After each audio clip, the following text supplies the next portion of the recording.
ಹುಚ್ಚಲ್ಲ. ಆದರೆ ಅವುಗಳ ಅದ್ರ ಕೆಳಗಡೆ ಯಾವುದೋ ಒಂದು ಕಲ್ಲಿದೆ, ಅದು ನನ್ನ ಒಂದು ಕಾಲಿನ ಬೇರೆ ಬೇರೆ ಅಂಗಗಳಿಗೆ ಪ್ರೆಷರ್ ಪಾಯಿಂಟ್ಸ್ ಕೊಡುತ್ತೆ. ಆಗ ನನ್ನ ಆರೋಗ್ಯ ಇನ್ನೂ ವೃದ್ಧಿ ಆಗುತ್ತೆ. ಸೊ ಹೀಗೆ ಬರೀ ಕಾಲಲ್ಲಿ ನಡೆಯೋದ್ರಿಂದ ನಿಮಗೆ ಒಳ್ಳೆಯದು. ಆದರೆ ಹೌದು, ಕೆಲವರಿಗೆ ಏನಂತಂದರೆ ಇವತ್ತಿನ ಒಂದು ಜೀವನ ಶೈಲಿಯಲ್ಲಿ ಎಷ್ಟು ಹಾಳು ಮಾಡ್ಕೊಂಡ್ಬಿಟ್ಟಿದ್ದೀವಿ ಅಂದರೆ, ಸರ್ ನನಗೆ ಶುಗರ್ ಇದೆ ಸರ್, ಅದು ಗಾಯ ಆದರೆ ನಂಗೆ ವಾಸಿ ಆಗಲ್ಲ ಅನ್ನೋ ಒಂದು ಭಯನೂ ಇದೆ. ಆ ಥರದಕ್ಕೆ ನಾವು ಹೇಳ್ತೀವಿ ಬೇಕಾದ್ರೆ ಒಂದು ಕಡೆ ಕೂತ್ಕೊಂಡ್ಬಿಡಿ.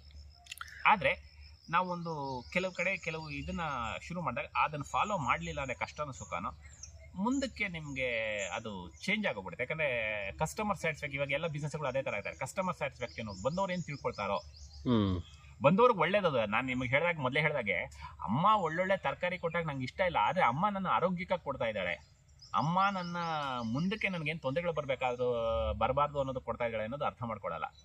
ಅರೆ ಆ ಪಕ್ಕದ ಮನೆ ಆಂಟಿ ಕೊಟ್ಟು ಚಾಕ್ಲೇಟ್ ಚೆನ್ನಾಗಿತ್ತು ಅಂತ ಯೋಚನೆ ಮಾಡ್ತೀನಿ. ಆದರೆ ಆ ಚಾಕ್ಲೇಟು ಯಾವುದೋ ಒಂದು ಸಿಂಥೆಟಿಕ್ ಕಲರು ಫ್ಲೇವರು ಹಾಕಿ ಮಾಡಿರೋದು ನನ್ನ ಆರೋಗ್ಯಕ್ಕೆ ಒಳ್ಳೇದಲ್ಲ.